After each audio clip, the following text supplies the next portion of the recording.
to say, so I started saying about the mechanisms, you know, and patients are different because they have... How come some respond and some don't? Don't respond. Okay, case in point. So this is a typical patient. 80% of patients visit a doctor's office because of low back pain. And the number one cause of degenerative disc disease. So this is a 51-year-old male, and his L5-S1 has stage 4 degenerative disc is collapsed, severe neurodegeneration, severe low back pain, 10 out of 10 VAS, and sciatica. He did not want fusion surgery, so he came to us. We injected 2 cc's of Wharton's jelly mixed with 2 cc's of sodium bicarbonate. 6 months later, you can see a regeneration of the L5 disc space.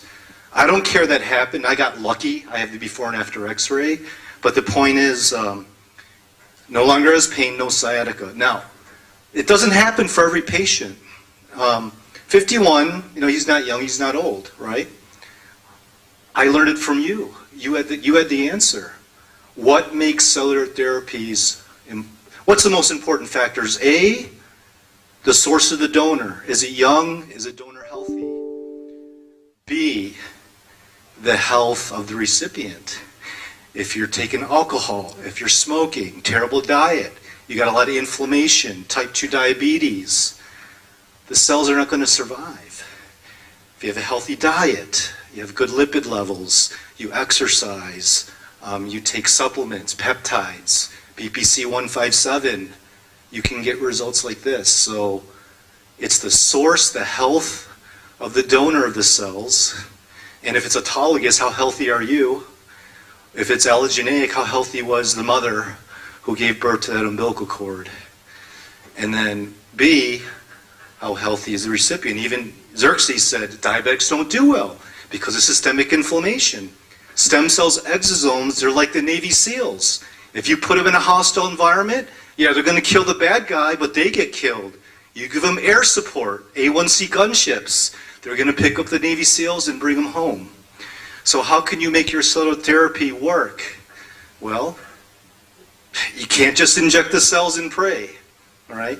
So we make them eat an anti-inflammatory diet, happens to be ketogenic, no wheat, you know, sourdough bread's okay. Peptide therapy, BPC 157 is the Wolverine peptide. It helps regenerate the tissue. TB 500, anti-inflammatory. Alkaline water. Your body, the cells thrive in an alkaline state. Talk to any farmer. Vegetation, fruits grow better in an alkaline state. Cancer cannot survive in an alkaline state. We also clean the blood before we put the exosomes and stem cells in. We do EBU. Who knows EBU? Extracorporeal blood ozonation, oxygenation. Let me show you how we do that. By the way, this is going to be published in PubMed. It's my second clinical study.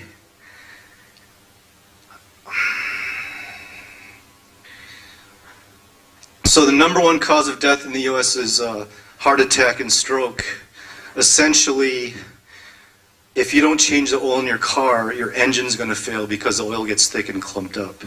Well, what happens to your heart if you don't clean the blood out? The plaque builds up, ApoB lipids build up, you get high blood pressure, and then you get hemorrhagic strokes, or you get a heart attack. Well, that could all be prevented by cleaning the plaque out of your blood through the EBU therapy. Typically, arterial blood is dark, but when we oxygenate it with the ozone and thin it out, it actually gets all the plaque out. Inflammatory proteins, 1 per se, beta-2 microglobulins that cause cancer. So this is the best way to make a healthy environment to get all the systemic inflammation out of your veins and arteries. And here's how we do it here. Shut them down. 3 minutes. Shut them down. One in left, one in right. The blood is pumped out of one arm.